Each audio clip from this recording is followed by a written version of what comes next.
이번 시간은 지난주에 이어서 이어서 하도록 하겠습니다.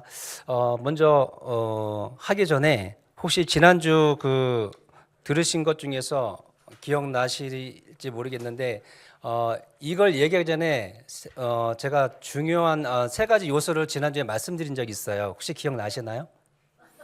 첫 번째가 뭐죠? 주기. 두 번째가 받기. 세 번째가 관리하기입니다. 그래서 주기에서는 제일 먼저 어느 분한테 먼저 줘야 되는 거죠? 인색함으로 드리는 게 아니라 기꺼이 하나님께, 모든 것이 하나님 것이라는 것을 인정하시고 하나님께 제일 먼저 드리는 게 가장 중요합니다. 두 번째는 누구에게 주죠? 가난한 자, 과부, 어려운 사람들. 누구의 이름으로? 하나님의 이름으로. 하나님의 영광 받으셔야 되잖아요. 뭐든지 다 하나님의 이름으로 하시는 거예요. 세 번째 주는 것은 누구한테 주죠? 교회 안에 공동체 안에 어려운 공동체 식구가 있을 거잖아요. 지체들, 그 지체들에게 아낌없이 나의 재정을 하나님의 이름으로 사용하는 겁니다. 그게 하나님께 영광 돌리는 일이고요. 그 다음에 받기에서는 어떻게 받을 수 있다고 그랬죠? 주기를 잘 주면, 아낌없이 인색함 없이 드리면 하나님께서 일할 수 있는 능력을 주셔서 받게 하신다 그랬죠. 두 번째는 자원을 내가 갖고 있는 거.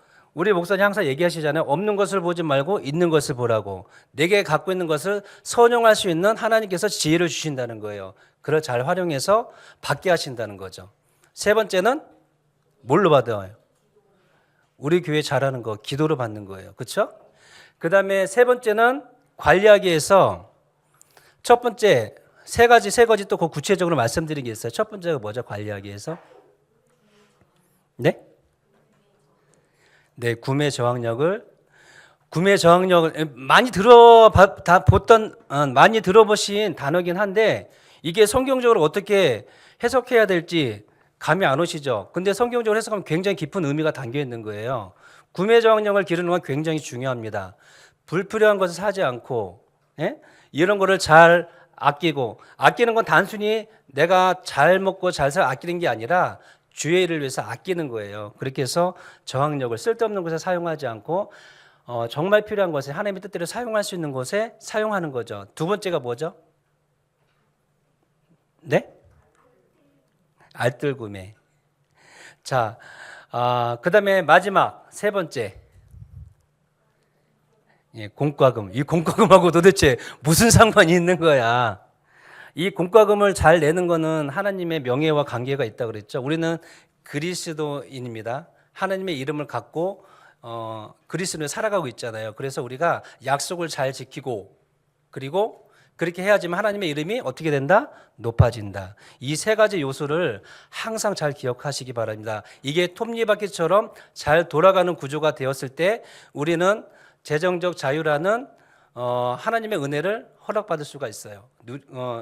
누린다는 개념보다 성경적인 재정적 자유를 우리가 살아갈 수 있다는 거죠. 그래서 이 핵심적인 요소를 잘 기억하고 계시고 또 이제 지난주에 이어서 오늘은 재정적으로 자유로운 삶이 구체적으로 어떠한 삶인지 그리고 우리는 그 자유를 왜 누리지 못하고 있는지 그 근본적인 원인을 함께 들여다볼 겁니다. 그리고 이 시간이 영적으로 좀 정말로 평소 생각하지 못했던 재정에 대해서 다시 한번 성경적인 관점에서 눈이 띄어지는 시간이 되었으면 좋겠습니다.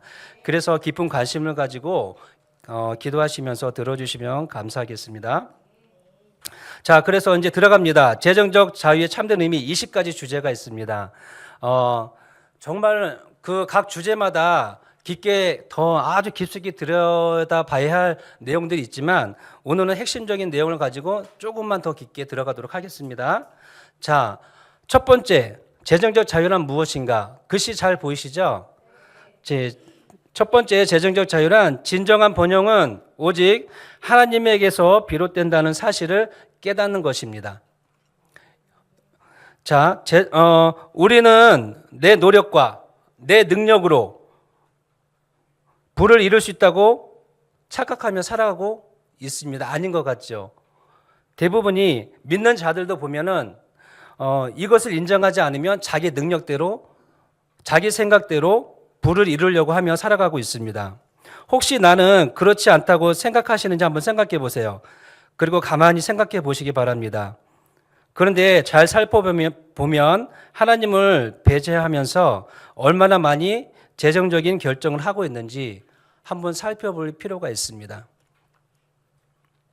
자, 이런 결정은 자신의 교만함을 드러내는 것이고 자신의 잔꾀로 인해 재정적인 고통을 겪는 최종적인 결과가 이렇게 나올 수밖에 없는 구조로 가게 되어 있습니다. 그래서 우리는 항상 기억해야 합니다. 자, 신명기 8장 18, 글씨가 좀 작아서 잘 안 보일 수도 있겠네요. 여기 보이시나요? 여기 거는? 네. 신명기 8장 18절 말씀에 내 하나님 여호와를 기억하라. 그가 내게 재물 얻을 능력을 주셨음이라고 이렇게 말씀하고 있습니다. 우리는 이 말씀을 근거로 진정한 번영과 부는 하나님께로부터 시작된다는 것을 늘 기억해야 합니다. 기억하는 게 중요합니다. 기억을 못하면 그때부터는 하나님은 저 멀리 계시고 나의 뜻대로 나의 생각대로 또 재정도 내 마음대로 쓸 수밖에 없게 됩니다. 그리고 이 사실을 깨닫는 순간부터 진정한 재정적 자유가 시작된다고 보시면 되겠습니다. 자, 두 번째 재정적 자유란 돈에 대한 하나님의 목적에 헌신하는 것입니다.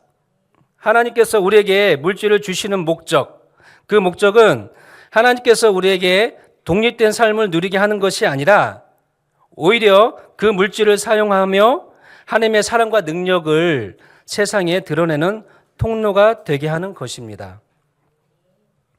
예수님께서 마태복음 6장 30절에서 31절을 통해 오늘 있다가 내일 아궁이에 던져질 들풀도 하나님께서 이렇게 입히시거든 하물며 너희 일까 보냐라고 말씀하신 것은 바로 이 점을 강조합니다.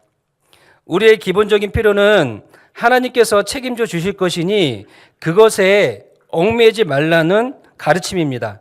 결국 진정한 돈의 목적은 나의 필요를 채우기 위한 노력을 넘어 나의 필요는 하나님이 채우신다는 믿음 위에서 어떻게 하나님의 영광을 드러낼까 하는 생각을 하는 거예요. 그것을 알고 실천하는 겁니다.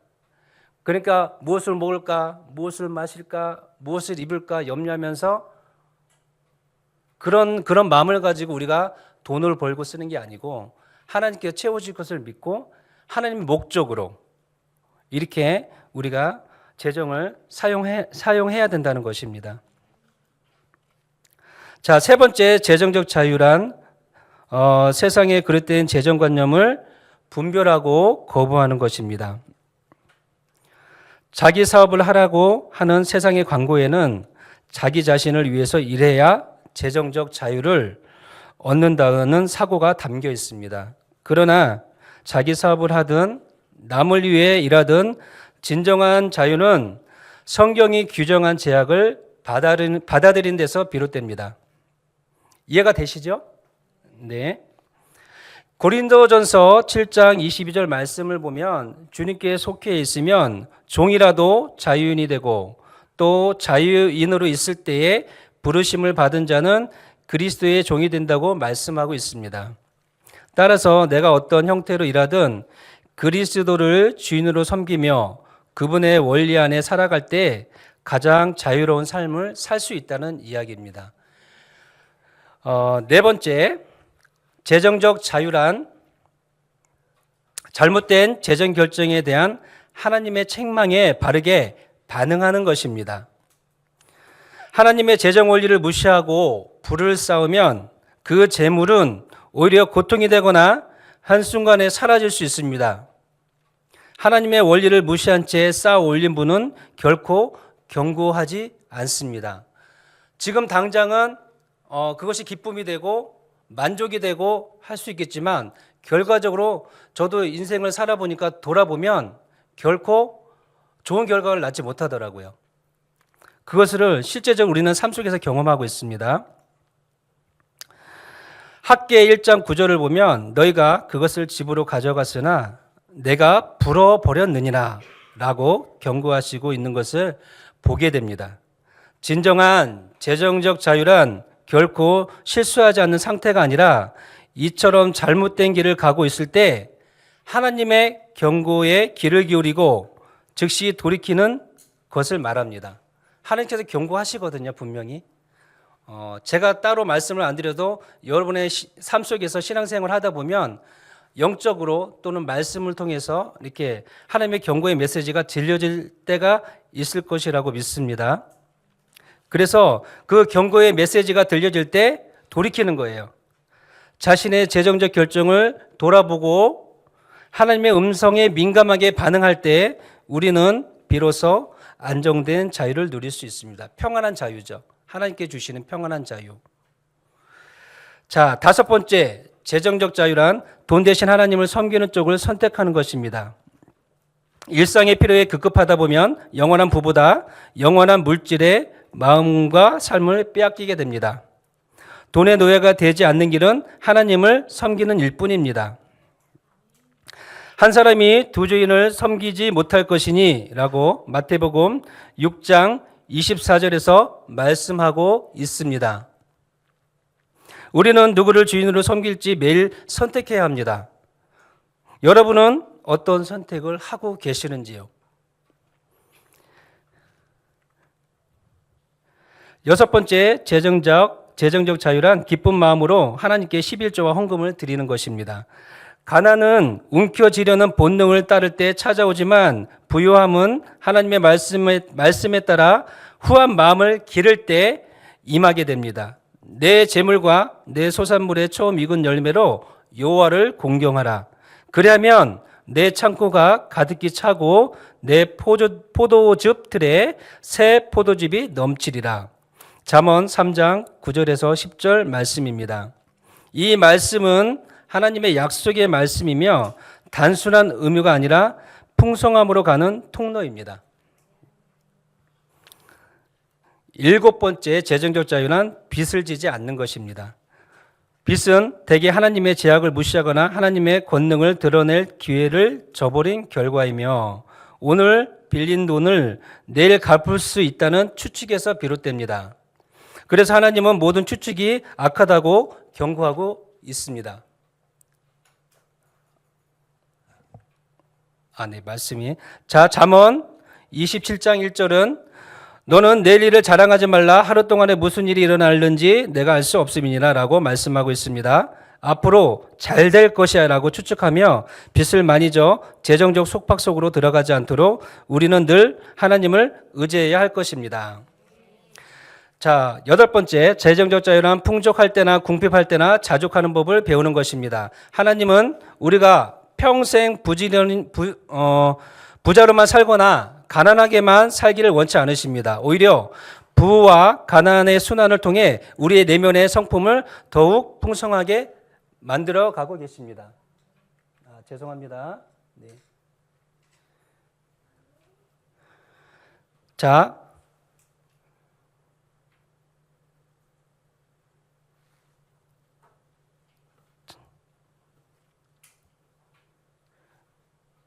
제가 조금 잠깐만요. 네. 네. 여기 하고 있었죠. 자, 8번. 재정적 자유란 7번까지 했죠, 제가? 네. 8번. 재정적 자유란 풍족할 때나 궁핍할 때나 자족하는 법을 배우는 것입니다. 하나님은 우리가 평생 부자로만 살거나 가난하게만 살기를 원치 않으십니다. 오히려 부와 가난의 순환을 통해 또 반복됐네요. 자, 우리 내면의 성품을 더욱 풍성하게 만들고 계십니다.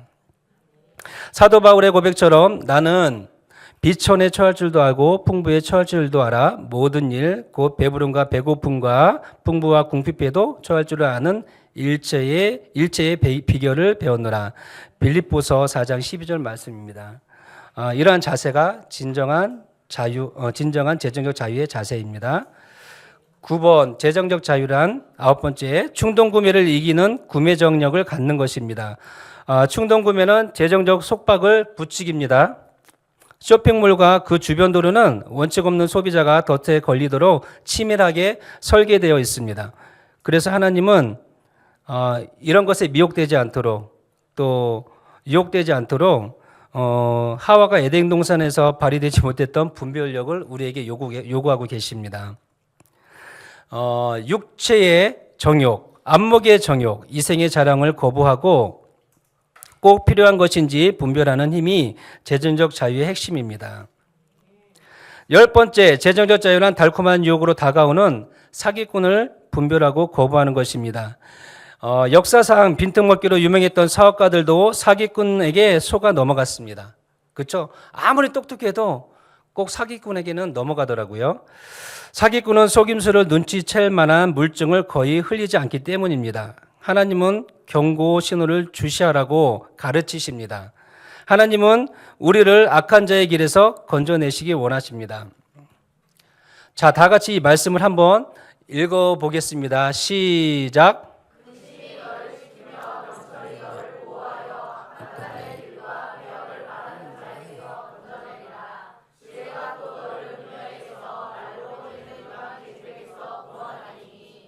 아멘. 세상에는 사기꾼이 참 많죠. 그래서 늘 깨어있고 분별하여 속지 않아야 됩니다. 그래서 우리는 항상 기도하고 말씀 가운데 깨어 있어야겠죠. 자, 11번째 재정적 자유란 좋은 물건을 싸게 살 줄 아는 알뜰함을 갖추는 것입니다. 네, 알뜰하게 하는 것, 알뜰하게 구매하는 것이죠. 알뜰 구매란 단순히 돈을 아끼는 기술이 아닙니다. 이는 내가 무엇을 원하는지 명확히 알고 정해둔 기준에 맞지 않는 물건은 사지 않겠다고 결단하는 원칙의 지혜입니다. 이러한 원칙을 지킬 수 있는 힘은 어디에서 나올까요? 어디에서 나온다고 보시나요?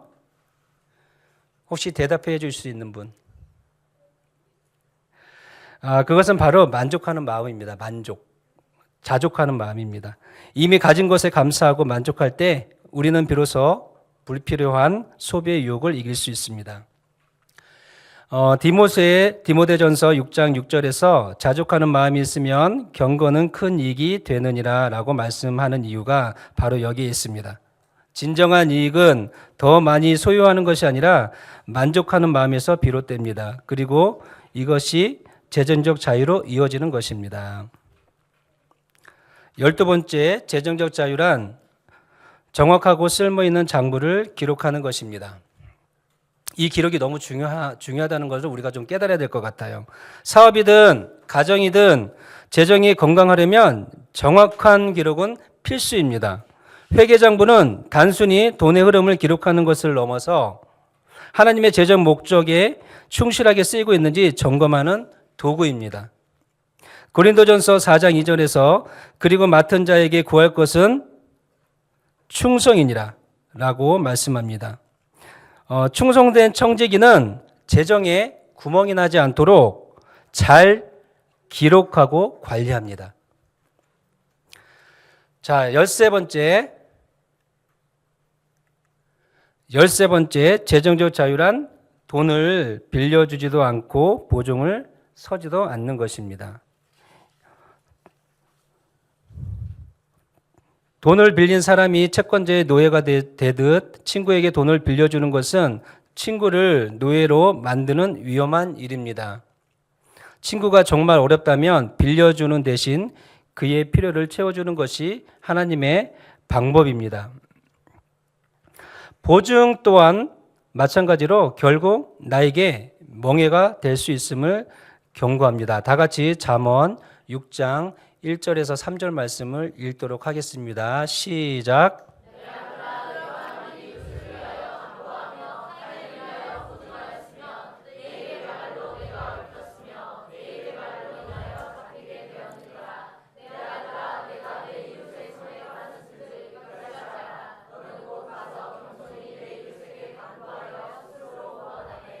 아멘. 자, 말씀 그대로 보시면 되겠습니다.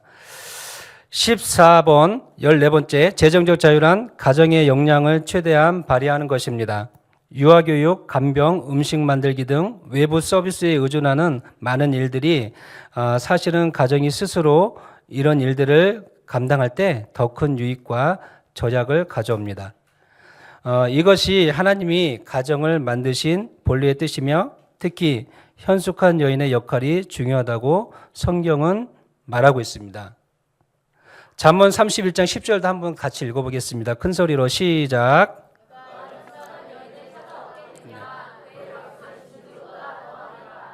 아멘. 말씀을 읽어보면 어머니들의 역할이 얼마나 중요한지를 알게 됩니다. 여기서 말하는 현숙한 여인은 성경의 재정 원칙을 깨닫고 그 원칙대로 재정을 아끼고 수고하여 불필요한 사용을 줄여서 그 재정으로 주의를 하는 여인이라고 보셔도 될 것 같습니다.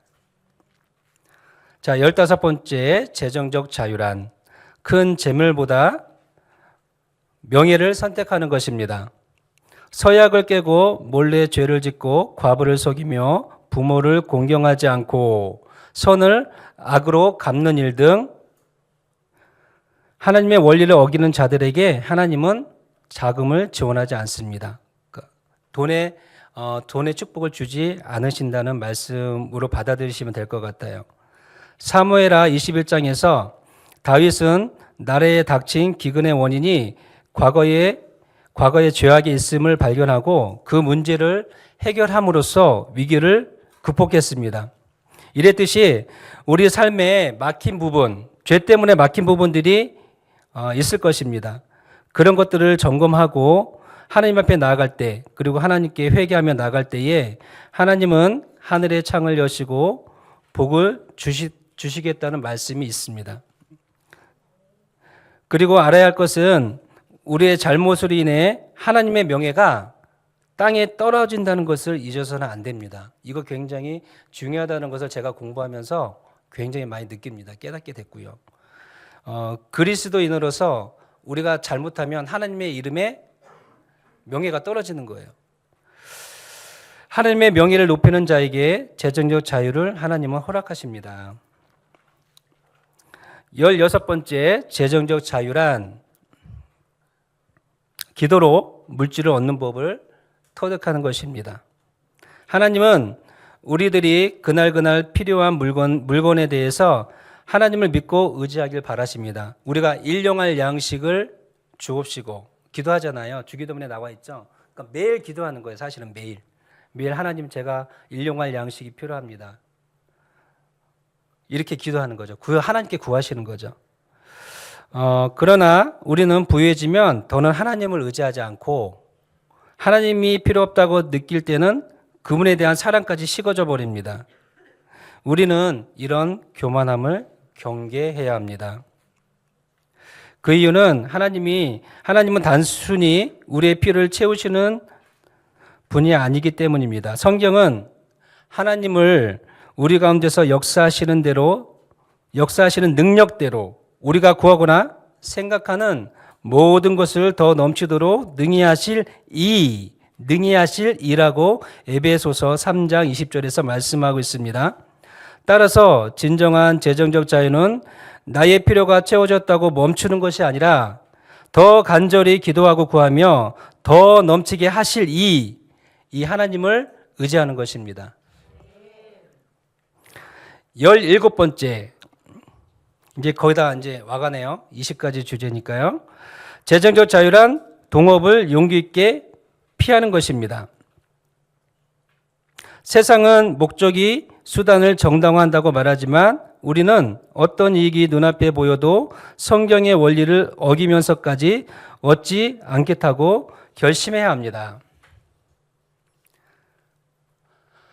다니엘이 뜻을 정하여 자신을 더럽히지 않았던 것처럼 불의의 압력을 뿌리치는 용기가 필요합니다. 그리고 하나님은 오직 하나님만을 바라보고 의지하기를 원하십니다.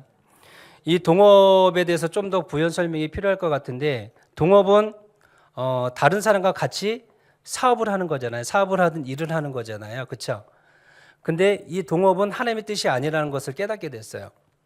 동업을 하게 되면 어떤 사람과 이제 동업하는 따라 여러 가지 이제 모양으로 나타날 수 있는데 만약에 동업을 하다가 한 사람이 잘못을 저질렀으면 그 잘못으로 인해 받는 고통이 나에게도 온다는 거죠. 마치 두 마리의 소가 멍에를 매는 것과 똑같습니다. 그리고 악인과 동업하지는 않겠지만 악인인지 의인인지 알 수 없잖아요. 그렇죠? 그렇게 해서 동업하는 것 때문에 결국에는 나중에 문제가 생기고 고통이 따른다는 것을 경고하고 있는 것입니다.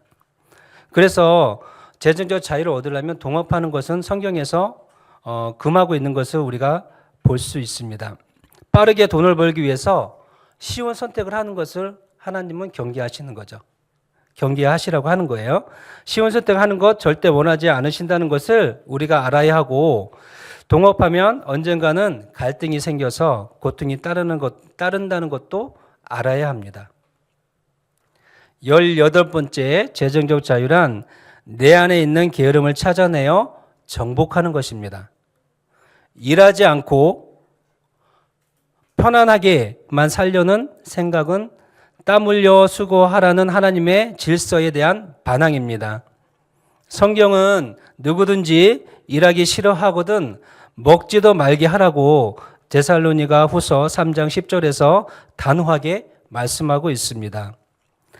안락한 삶 자체가 목적이 되면 결국 뜻밖의 어려움과 환멸에 빠지게 됩니다. 그래서 우리는 이 게으름을 특히 경계해야 합니다.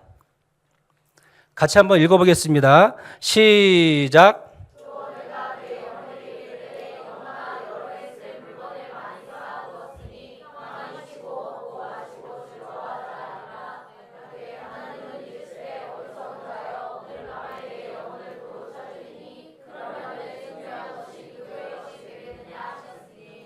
아멘. 심지어 성경에서는 게으름을 악하다고 표현합니다. 악하다고.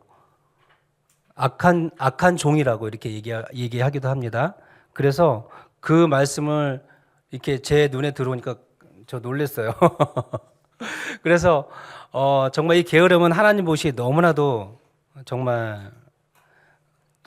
보기 안 좋은 것 같아요. 그리고 원하지도 않고 하나님은 절대 그리고 게으른 자를 쓰실 수가 없겠죠. 그래서 우리는 게으른 자가 되면 안 되고, 그리고 게으른 자에게는 재정의 축복이 임할 수가 없습니다.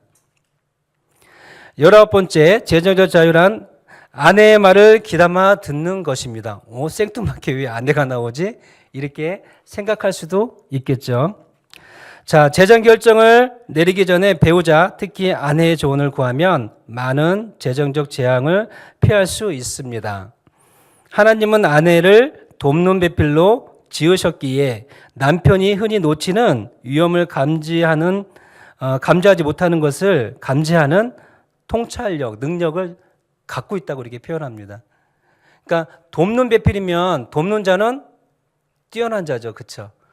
도울 수 있기 때문에 돕는 배필로 하나님께서 지어주신 거거든요. 근데 남편들이 아내의 말을 은근히 무시하는 경우가 좀 많이 있죠. 사회생활도 못했으면서 어떻게 이렇게 무시하거나 들으려고 하지도 않죠.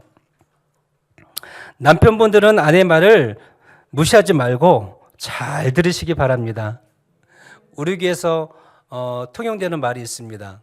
아내의 말은 옳다, 이렇게 표현하시죠. 많이 하시죠.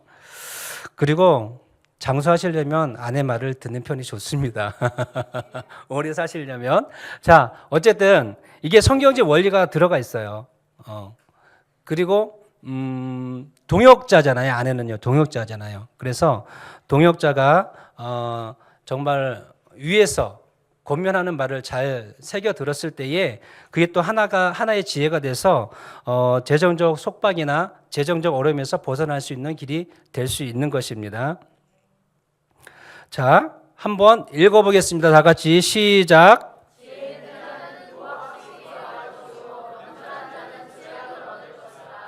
네, 아내의 말을 지혜의 말로 들으면 이렇게 된다는 것입니다. 네. 자, 마지막입니다. 마지막 20번째 재정적 자유란 자손들이 책임감 있게 살도록 돕는 지혜로운 유산 상속을 아는 것입니다. 상속은 단순히 재산을 물려주는 것을 넘어서 자녀 교육, 건강 관리, 주택 마련 등 가정의 중요한 기능을 강화하는 하나님의 방법이고 본뜻입니다. 하지만 잠언 20장 21절 말씀처럼 서둘러 받은 상속 재산은 자손들에게 복이 되지 않을 수도 있습니다. 따라서 지혜 없이 물려준 유산은 오히려 독이 될 수 있기에 신중한 계획과 지혜가 필요합니다. 자손들이 진정한 재정적 자유를 이룰 수 있는 상속, 그리고 무엇보다 중요한 믿음의 유산이 상속되도록 하나님께 지혜를 구하고 하나님의 뜻대로 자손들에게 유산을 물려줄 수 있도록 하여야 할 것입니다. 자, 이렇게 20가지 재정적 자유란 무엇인가에 대해서 20가지 주제를 또 참뜻의 의미를 이렇게 나눠봤습니다. 세상에서 말하는 재정적 자유와 성경적으로 말하는 재정적 자유의 차이점을 어떻게 발견하셨습니까? 좀 뭐가 다른지 좀 느끼셨나요? 자, 이 20가지 주제를 가지고 기도해 보시면 좋을 것 같아요. 나름대로 이렇게 열심히 기록하신 분들이 계실 텐데 이 주제를 가지고 한번 자신도 돌아보시고 그 다음에 기도 제목으로 가지고 기도해 보시면 좋을 것 같습니다. 자, 이번에는 하나님이 세우신 보편적이고 필수적인 삶의 원리에 대해서 좀 이야기할 건데 이 원리들은 우리의 재정 상태에 그대로 반영이 됩니다. 돈에 대한 태도가 삐뚤어져 있으면 그것은 우리의 삶의 다른 어딘가에, 그러니까 이 삶의 원리 어딘가에 어딘가가 삐뚤어져 있다는 것을 우리가 볼 수가 있습니다. 하나님께서 세우신 보편적이고 필수적인 삶의 원리들이 어떻게 재정의 문제와 직접 연결되어 있는지 한번 살펴보도록 하겠습니다. 네, 성경적인 7가지 삶의 원리. 이 원리에는 7가지입니다. 7가지. 첫 번째가 자기를 수용하는 것, 두 번째가 권위에 순응하는 것, 세 번째가 깨끗한 양심, 네 번째가 용서하는 마음, 다섯 번째가 권리 양도, 여섯 번째가 도덕적인 자유, 그 다음에 마지막 7번째 인생의 목적. 이렇게 7가지가 있는데, 자, 자기를 수용하는 태도에 대해서 좀 볼게요. 하나님이 지으신 내 모습 있는 그대로 사랑하고 받아들이는 것이에요. 하나님 왜 나를 이렇게 만드셨어? 이런 반응이 아니고 정말 하나님께서 만드신 창조의 목적, 나를 있게 하신 목적. 부모를 바꿀 수 없잖아요. 그렇죠? 나라를 바꿀 수 없잖아요. 그런 걸 가지고 원망하고 받아들이지 못하면 마음속에 열등감이 생겨서 생기고 그로 인한 문제들이 발생한다는 거죠. 그리고 이거는 재정적인 문제로도 연결이 돼요. 이런 사람 열등감에 사로잡힌 혹시나 열등감에 사로잡힌 사람들은 과소비를 하거나 이런 거죠. 이런 모습들을 보이는 거죠. 남들에게 열등감을 돈으로 써서 과시하고 그거를 이제 덮는다고 보면 될까요? 예, 이런 식으로 그러니까 쓸데없는 재정으로 사용되는 걸로 연결된다고 보면 돼요. 그래서 하나님께서 나를 이렇게 만드신 목적, 나는 왜 눈도 작고 코는 주먹코고 뭐 이런 식으로 생김새 하나하나 또는 내가 살고 있는 환경에 대해서 불평하고 원망하게 되면 이런 삐뚤어진 재정관념이 생길 수 있다는 거예요. 그리고 다 생겨요. 보니까 주변 사람들을 보면 그런 걸 보게 됩니다. 그래서 자기를 수용하는 태도가 되게 중요합니다. 하나님께서 반드시 나를 있게 하신 여기 대신교회에 있게 하신 목적, 나를 이렇게 만드신 목적, 나를 이렇게 생기게 하신 목적, 그거를 수용하고 받아들이는 태도가 너무 중요하다는 거 우리가 깨달았으면 좋겠고요. 두 번째, 권위에 순응하는 자세입니다. 누구나 독립하고 싶어 하는데 하나님은 부모님이나 직장 상사와 같은 권위 아래서 보호받고 지도받으라고 말씀하십니다. 권위에 순종하는 거예요. 권위에. 가정에서 부모에게 순종하는 법을 배우지 못한 사람은 어디 가든 순종하지 못해요. 적응하지 못해요. 직장에 가서도 상사와 계속 갈등을 겪게 되고 그리고 결국은 독립하겠다 하면서 제대로 준비도 안 된 상태에서 뛰쳐나와서 사업을 하다가 망하게 되는 그런 경우를 우를 범하게 될 수 있다는 거예요. 그래서 권위에 순응하는 것, 권위에 순종하는 그런 태도와 자세가 정말 중요합니다. 나의 생각과 다르다고 해서 무조건 불복종하거나 반항하거나 이런 모습이 아니고 다 하나님의 뜻이 있다는, 뭐든지 하나님의 섭리 가운데 있고 하나님의 뜻이 있다고 그렇게 받아들이고 권위에 순종하고 거기서 지혜를 구하는 태도와 자세가 우리에게 필요한 것입니다. 그래야 재정적으로 구멍이 나지 않다는 것을 보여주고 있는 거예요. 세 번째, 깨끗한 양심을 지키는 것입니다. 한 가지 영역에서 죄를 지으면 양심의 가책을 또 무시하기 시작하면 다른 여러 부분에서 하나님의 기준을 쉽게 무시하게 됩니다. 그러니까 한 가지, 이 영역 중에서 한 가지가 무시가 되고 또 외면하게 되면 다른 데도 영향을 받게 된다는 걸 말하는 건데, 자, 이런 타협은 결국 믿음을 파괴하고 자신의 불안한 판단력에만 의지해 위험한 재정 결정을 내리게 만듭니다. 네 번째, 다른 사람을 용서하는 마음입니다. 다른 사람을 용서하지 못하고 원망을 품고 있으면 그 미움이 업무 관계를 망가뜨리고 심지어 건강까지 해치게 되죠. 그러면 병원 가게 되잖아요. 그렇죠?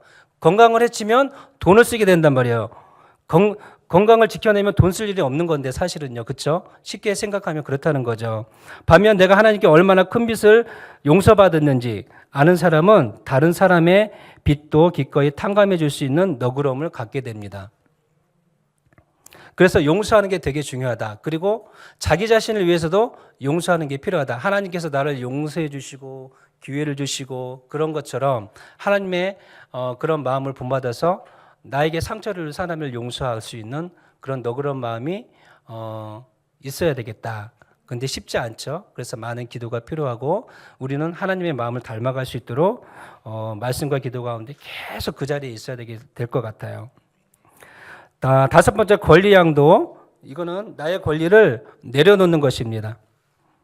자신의 권리, 자신의 주장을 하나님께 내어드리는 온유한 사람이 결국 땅을 차지할 것이라고 약속하셨습니다.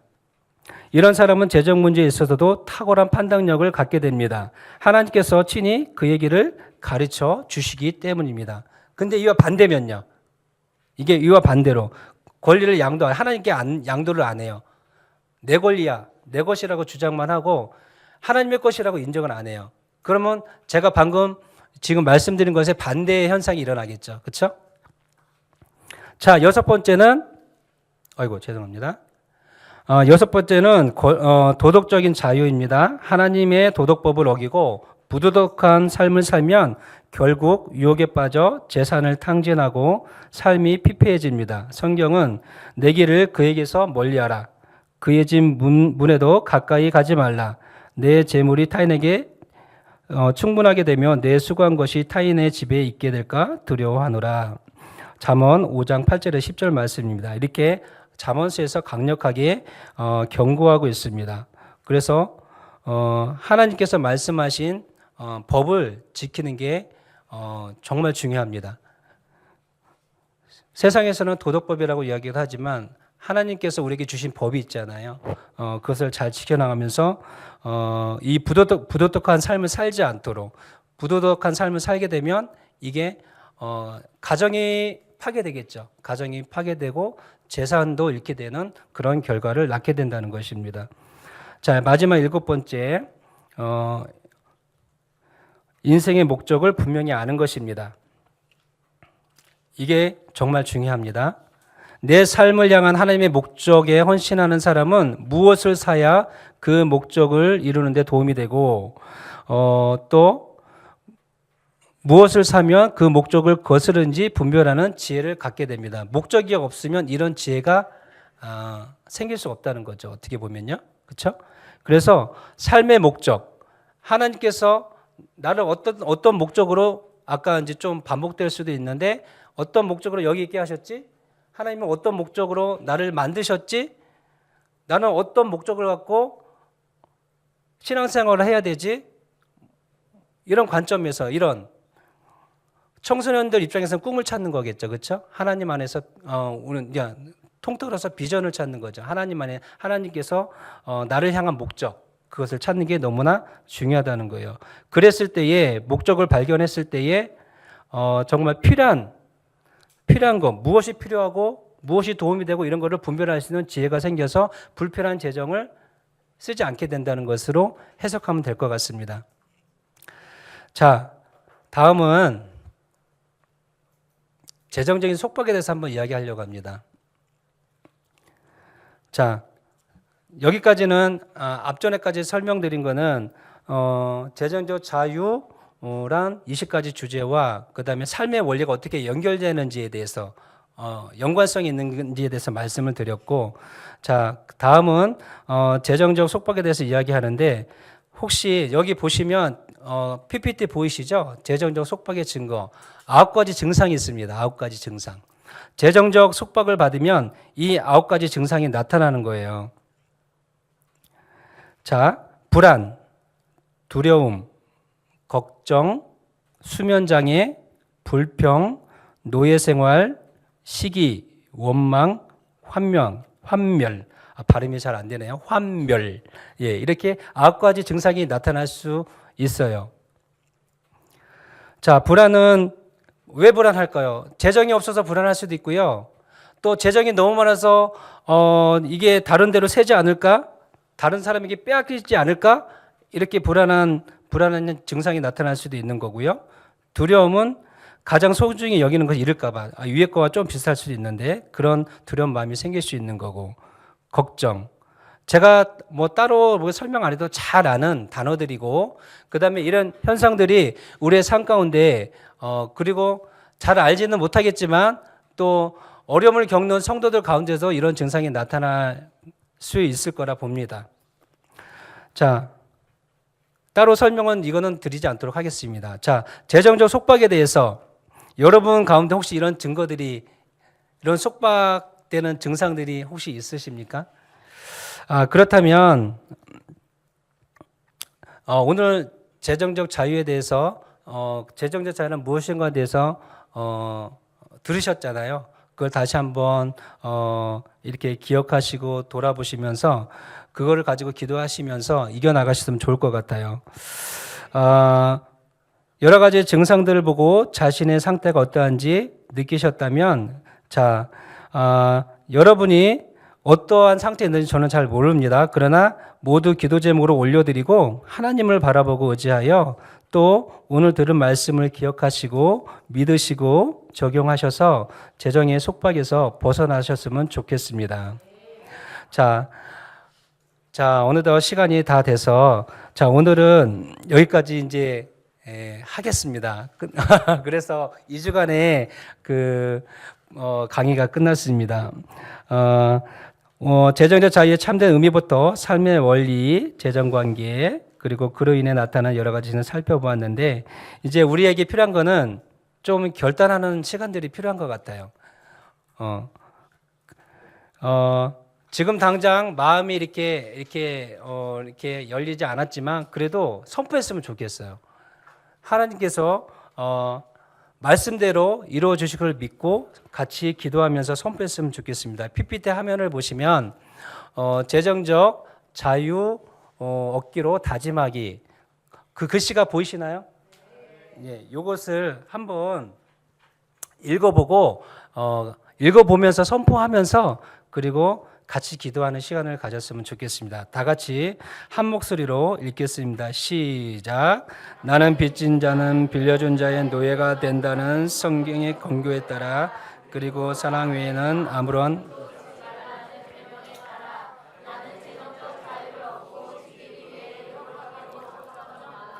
아멘.